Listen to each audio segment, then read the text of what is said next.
കൊല്ലുന്നേ, രോഗികളെ കൊല്ലുന്നേ,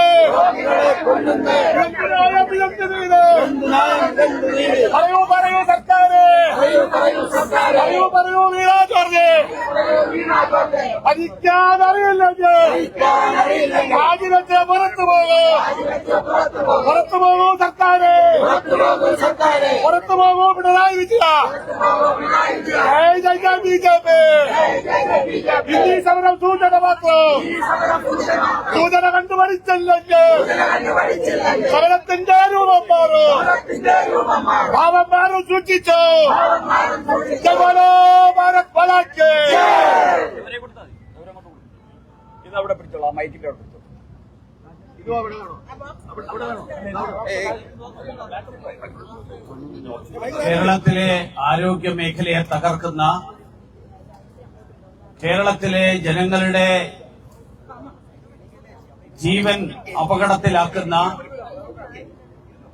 ശ്രീ പിണറായി വിജയൻ സർക്കാരിലെ ആരോഗ്യമന്ത്രി രാജിവെക്കണം എന്നാവശ്യപ്പെട്ടുകൊണ്ട് ഭാരതീയ ജനതാ പാർട്ടി സംഘടിപ്പിച്ചിട്ടുള്ള ഈ മാർച്ചിന് നേതൃത്വം നൽകുന്ന പാർട്ടിയുടെ തിരുവനന്തപുരം സിറ്റി ജില്ലാ അധ്യക്ഷൻ ശ്രീ കരമന ജയൻ, ഇവിടെ ഈ സമരത്തിന് നേതൃത്വം നൽകിക്കൊണ്ട് ഇവിടെ സന്നിഹിതരായിട്ടുള്ള പാർട്ടിയുടെ നേതാക്കളായിട്ടുള്ള Shri Sivankutty, Shri S Suresh, Shri Pappanamcode Saji, Shri Thirumala Anil, Shri P Sudheer, Shri V V Rajesh, Shri Satheesh, മറ്റ് നേതാക്കളെ, സുഹൃത്തുക്കളെ, മാധ്യമപ്രവർത്തകരെ എല്ലാവർക്കും നമസ്കാരം. പിണറായി വിജയൻ സർക്കാരിന്റെ പ്രചാരവേലയുടെ ഇരയായ ശ്രീമതി ബിന്ദുവിന്റെ ഓർമ്മകൾക്ക് മുന്നിൽ ഞാൻ ആദ്യമായി ആദരാഞ്ജലികൾ അർപ്പിക്കുകയാണ്. ഈ കഴിഞ്ഞ ദിവസം കോട്ടയത്ത് നടന്ന സംഭവം സർക്കാരിന്റെ പ്രചാരവേലയുടെ ഇരയായിട്ടാണ് ഒരു ജീവൻ പൊലിഞ്ഞത്. കോട്ടയം മെഡിക്കൽ കോളേജിൽ കെട്ടിടം തകർന്നതിന് ശേഷം അത് ഉപേക്ഷിച്ച കെട്ടിടമാണ് എന്ന് പറഞ്ഞുകൊണ്ട് രക്ഷാപ്രവർത്തനമടക്കം ആരംഭിക്കാൻ വൈകിയ സാഹചര്യം, ആ സാഹചര്യം ഉണ്ടാക്കിയത് ഈ സർക്കാരിലെ 2 മന്ത്രിമാരുൾപ്പെടെ നേരിട്ടാണ്.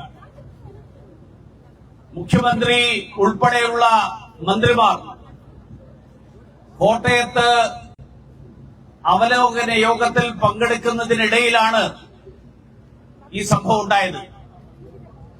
മുഖ്യമന്ത്രിയുടെ നേരിട്ട് ചുമതലയിലുള്ളതാണ് ഡിസാസ്റ്റർ മാനേജ്മെന്റ് അതോറിറ്റി.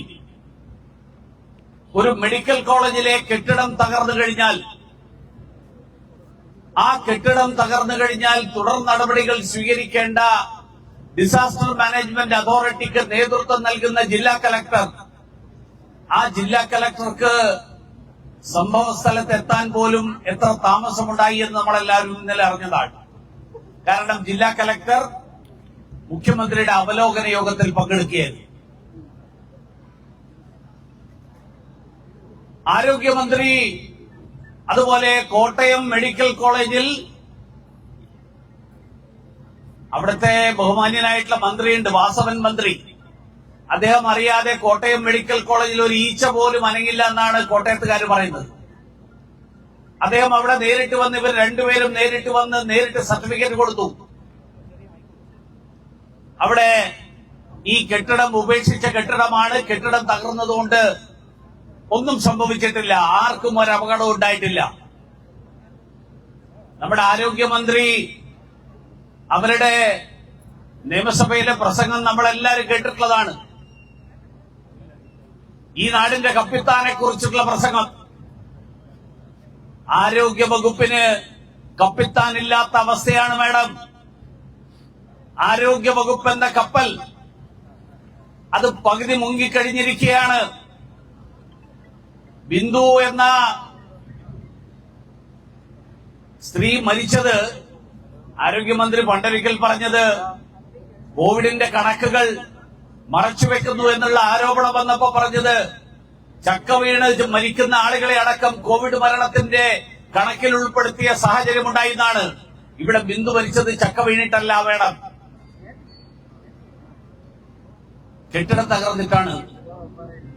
കേരളത്തിന്റെ ആരോഗ്യ മേഖലയെക്കുറിച്ച് കേന്ദ്രം നൽകുന്ന പണം പോലും ചെലവഴിക്കാൻ കഴിയാത്ത ഒരു ആരോഗ്യ വകുപ്പ് കഴിഞ്ഞ വർഷങ്ങൾക്കിടയിൽ നാഷണൽ ഹെൽത്ത് മിഷന്റെ പേരിൽ മറ്റ് നിരവധി പദ്ധതികളുടെ പേരിൽ ആയിരക്കണക്കിന് കോടി രൂപയാണ് കേന്ദ്ര സർക്കാർ നൽകിയത്. ആ പണം ചെലവഴിക്കാൻ സംസ്ഥാന സർക്കാരിലെ ആരോഗ്യ വകുപ്പിന് സാധിച്ചിട്ടില്ല. മാത്രമല്ല, ആരോഗ്യ വകുപ്പിന് വേണ്ടി ബജറ്റിൽ പ്രഖ്യാപിക്കുന്ന തുക പോലും വെട്ടിക്കുറക്കുന്ന സാഹചര്യം, ആ സാഹചര്യമാണ് കഴിഞ്ഞ ഏതാനും വർഷങ്ങളായിട്ട് ഉണ്ടായിക്കൊണ്ടിരിക്കുന്നത്. 276 കോടി രൂപ പ്രഖ്യാപിച്ചു, അവസാനം അത് പുതുക്കിയപ്പോൾ 138 കോടിയായി. കേരളത്തിലെ സർക്കാരിന് മരുന്ന് കൊടുക്കാൻ മരുന്ന് കമ്പനികൾ തയ്യാറല്ല. ഒരു കാലത്ത് 216 കമ്പനികൾ കേരളത്തിൽ ആരോഗ്യ വകുപ്പിന് മരുന്ന് കൊടുത്തിരുന്നുവെങ്കിൽ അവർക്ക് വേണ്ട പണം കൊടുക്കാത്തതിന്റെ പേരിൽ, കുടിശ്ശിക വരുത്തിയതിന്റെ പേരിൽ ആ മരുന്ന് കമ്പനികളുടെ എണ്ണം 186 മാത്രമല്ല, പണം കിട്ടാത്ത ആളുകൾ ഇപ്പൊ ചെയ്യുന്നത് മരുന്നിന്റെ വില 30% വരെ വർദ്ധിപ്പിച്ചുകൊണ്ടാണ് സർക്കാരിന് നൽകുന്നത്. അത് മാത്രമല്ല, കാരുണ്യ പദ്ധതിയുടെ പേരിൽ അങ്ങനെയുള്ള നിരവധി പദ്ധതികൾ, ആ പദ്ധതികളിൽ സർക്കാർ ആശുപത്രികളിൽ അടക്കം വരുത്തിയിട്ടുള്ള കോടിക്കണക്കിന് രൂപയുടെ കുടിശ്ശിക കാരണം പല ആശുപത്രികളും രോഗികളെ ഈ തരത്തിലുള്ള പദ്ധതികളിൽ ഉൾപ്പെടുത്തി ചികിത്സയ്ക്ക് സ്വീകരിക്കാനടക്കം മടി കാണിക്കുന്ന സാഹചര്യം. പക്ഷേ ആരോഗ്യമന്ത്രിയും മുഖ്യമന്ത്രിയും ഒക്കെ മാധ്യമ പ്രവർത്തകരോടും ജനങ്ങളോടും പറയുന്നത് എന്താ? കേരളം ആരോഗ്യ മേഖലയിൽ നമ്പർ 1 ആണ്. ആ നമ്പർ 1 പ്രചാരവേല തകർന്നു പോകും എന്നുള്ള ഭീതി കൊണ്ടാണ്, അങ്ങനെയുള്ള ആശങ്ക കൊണ്ടാണ് ഇന്നലെ ഈ കെട്ടിടം തകർന്നപ്പോ ആദ്യം തന്നെ വന്നിട്ട് പ്രഖ്യാപിച്ചത് കെട്ടിടം തകർന്നെങ്കിലും ആർക്കും ഒരു ജീവനും അപകടമുണ്ടായിട്ടില്ല. ഞാൻ ചോദിക്കട്ടെ, കേരളത്തിലെ ഈ ആരോഗ്യ വകുപ്പ് കഴിഞ്ഞ കുറെ വർഷങ്ങളായിട്ട് കേരളത്തിന് അപമാനകരമായിട്ടുള്ള ഒരു സാഹചര്യത്തിലേക്കാണ് പോയിക്കൊണ്ടിരിക്കുന്നത്.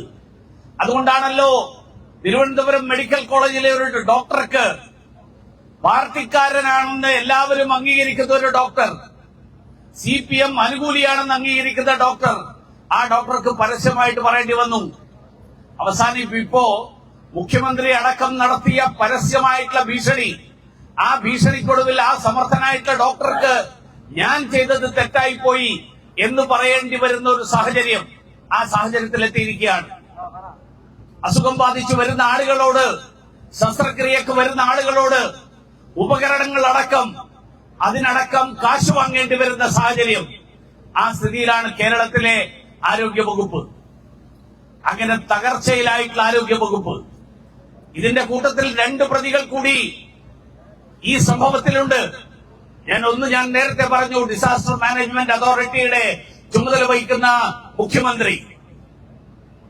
ഡിസാസ്റ്റർ മാനേജ്മെന്റ് അതോറിറ്റിയുടെ ചുമതലയല്ലേ ഒരു കെട്ടിടം തകർന്നു കഴിഞ്ഞാൽ ആ കെട്ടിടത്തിനകത്ത് ആരെങ്കിലും പെട്ടിട്ടുണ്ടോ എന്ന് പരിശോധിക്കുക എന്നുള്ളത്?